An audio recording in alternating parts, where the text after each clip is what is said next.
जी नाज़रीन, ब्रेक के बाद आपको खुशामदीद कहते हैं। आजकल क्रिप्टो करेंसी के हवाले से खबरें पाकिस्तानी की मीडिया में सरगर्म हैं और स्टेट बैंक ने एक सिफारिश की है कि इस क्रिप्टो करेंसी से जुड़े कारोबार पर पाबंदी आयद की जाए। ये आखिर क्रिप्टो करेंसी है क्या, पाकिस्तान में किस तरीके से ये कारोबार होता है, इस तमाम तर अमूर पर रहनुमाई हासिल करेंगे। वकार ज़का मौजूद हैं, चेयरमैन टेक्नोलॉजी मूवमेंट हैं पाकिस्तान के, इनसे पूछेंगे। और बड़ा क्रिप्टो के हवाले से इनकी वीडियोस भी काफ़ी वायरल हैं सोशल मीडिया के ऊपर, और पटिशनर भी हैं कि इसकी पाबंदी हटाई जाए। इस हवाले से पूरी दुनिया में अगर काम जारी है, ओपन किया जाए, लेकिन जो असल सूरत हाल है वो है क्या। वकार ज़का साहब, खुश आमदीद आपको शो में, और ये बताइएगा कि ये क्रिप्टो के चीज़ क्या है और कितने लोग पाकिस्तान के अंदर इस कारोबार से जुड़े हुए हैं और इसमें हर आने वाले दिन के साथ इजाफा होता जा रहा है। ऐड भी कर दूं वकार ज़का साहब, एक तो ये है कि बिटकॉइन से शुरू होकर जो अब तक आया था, वो एक तो लोगों को ज़ाहिर बात है नोट समझने में बड़ी मुश्किल आई थी। आप जरा बता दिएगा कि ये करेंसी चलती कैसे है। लीगल टेंडर अल सल्वाडोर ने अभी कुछ दिन हुए कर दिया है, वे लीगल टेंडर बन सकता है, नहीं बन सकता, और इसका तहफ़्फ़ुज़ात किस किस्म के हैं।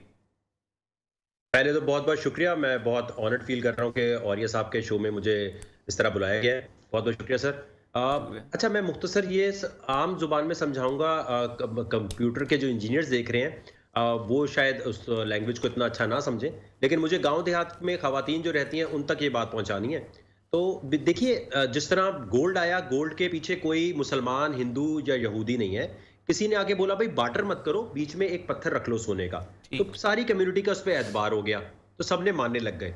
तो गोल्ड का भी कोई हेड ऑफिस नहीं है, गोल्ड की भी कोई ऐसी जमानत शुरू में नहीं थी।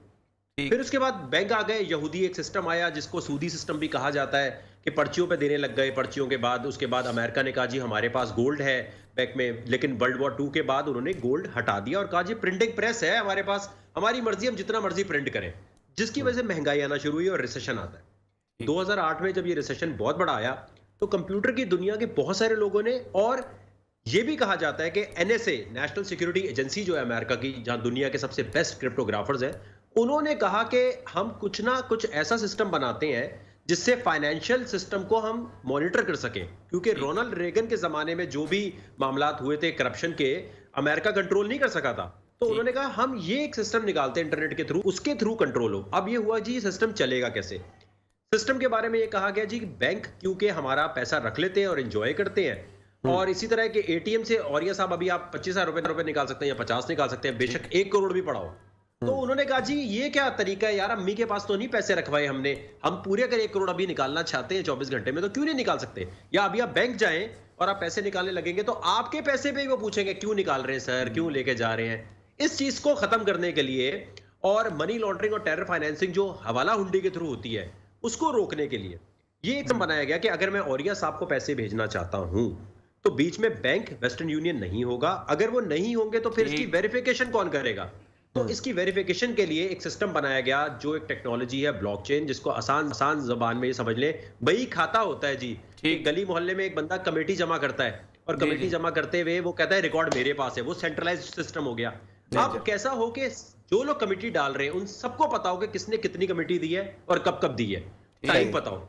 उस सिस्टम को ब्लॉकचेन कह दिया गया, जिसपे पूरी दुनिया का एतबार हो गया। 2013 से इसके ATM अमेरिका में लग गए, यूके में लग गए, लेकिन क्योंकि हमें टेंजिबल चीजों का शौक है, प्रॉपर्टी नजर आनी चाहिए, गोल्ड नजर आना चाहिए, तो हमारे लिए एतबार करना बहुत मुश्किल है कि यार ये वर्चुअल दुनिया में क्या चीज है। तो बेसिकली बिटकॉइन एक ऐसे सिस्टम को, एक फाइनेंशियल सिस्टम की रेवोल्यूशन है। जैसे इंटरनेट आया, अब बिटकॉइन आ गया। बिटकॉइन को समझने के लिए अगर जल्दी समझ ना भी आए तो मसला नहीं है, दुनिया में सिर्फ 5-6% को समझ आया है, 3-4% ने पैसा लगाया है, 3 ट्रिलियन की तो मार्केट हुई अभी, तो टेंशन नहीं है इसमें, समझे। अच्छा सरकार का एक छोटी सी बात यहाँ पर, एक तो ये है कि सोना जब उन्होंने बदला तो कागज लेके आए तो उसके पीछे रियासत की फोर्स थी, ताकत थी, वो उसने इस्तेमाल किया।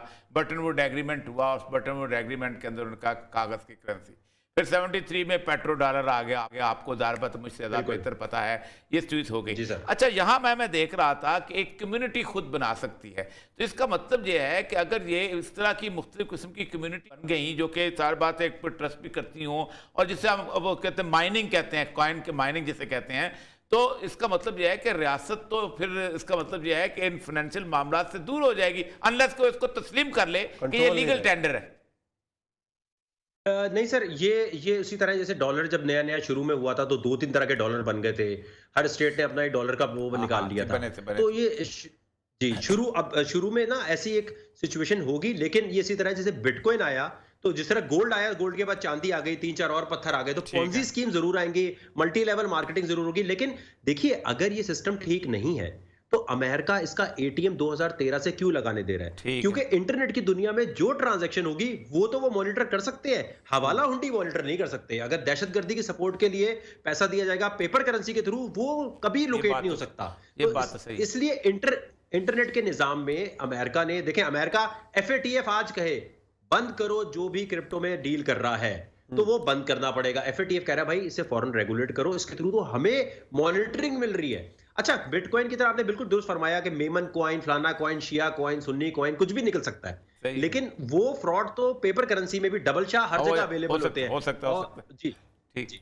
तो ये समझने की जरूरत है कि हक। जी सर बोलिए। अच्छा, ये एक तो ये बात आपकी ठीक है कि स्टेट उसको मॉनिटर कर सकते, गुजार इंटरनेट को जो मॉनिटर करता है, जो ताकतवर है वो उसको मॉनिटर कर सकता है। लेकिन सबसे अहम तरीन बात ये पूछने वाली है कि इतनी एस्केलेशन जो है प्राइस में कैसे हो गई।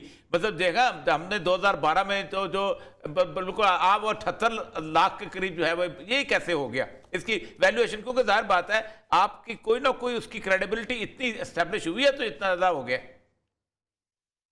बिल्कुल दुरुस्त फरमाया सर। 2015-16 में मरियम नवाज साहिबा से मेरी मुलाकात हुई थी और $268 का एक बिटकॉइन था।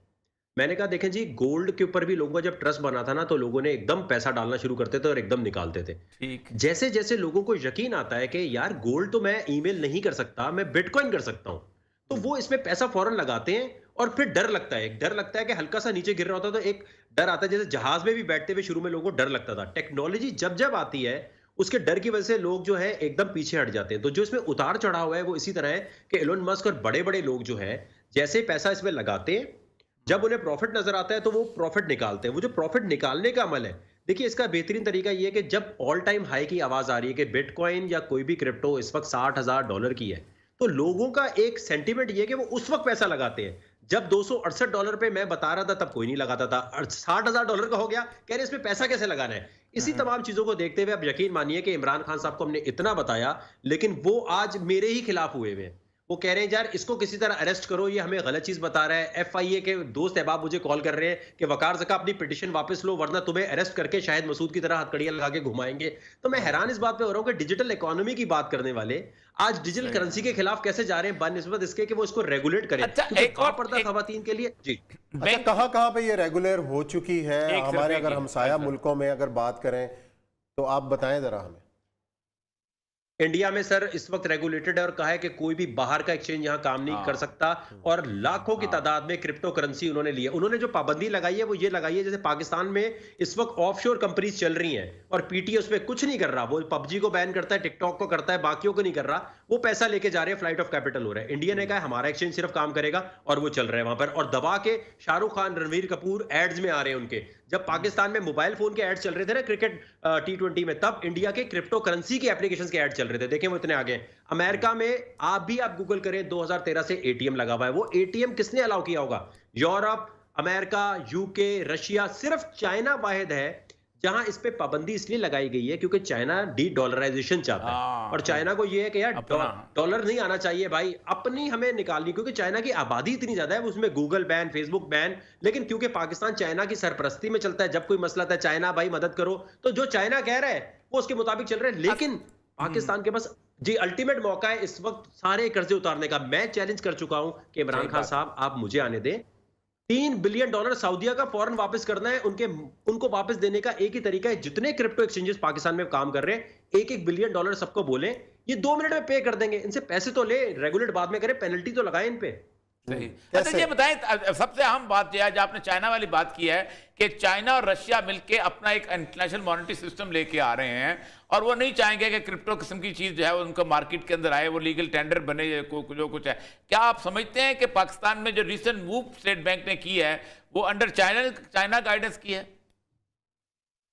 सर वो तो डर के अंदर की है, इनकॉम्पिटेंस के तहत की है, कॉम्पिटेंसी नहीं है। और देखें, डाकिया कभी भी नहीं चाहेगा कि ईमेल आए, तो कभी कोई बैंकर चाहेगा कि उसकी जगह बिटकॉइन आए? बैंक तो खत्म हो जाएंगे, का सिस्टम ही था।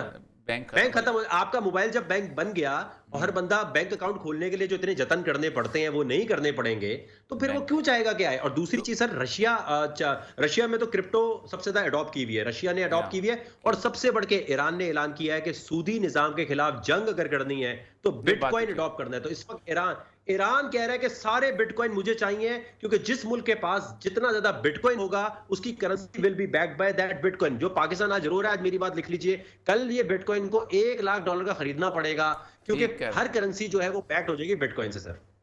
जी बहुत बहुत शुक्रिया कारज़का साहब, बहुत थैंक यू वेरी मच, आपने बहुत अच्छा एक्सप्लेन किया। इसके ऊपर मेरा ख्याल है तफसील से बात देखिए करेंगे मैं कि आपको क्यों हम थोड़ी माहिरीन को भी लेंगे, बहुत दूसरे। 2-3 माहिरीन को भी लेंगे। देखिए बिटकॉइन बुनियादी तौर पर उसकी खराबी इसलिए नहीं है बाद मामलात के अंदर, एक कम्युनिटी खुद अपने पैसे को सुपरवाइज करती है, रेगुलेट करती है।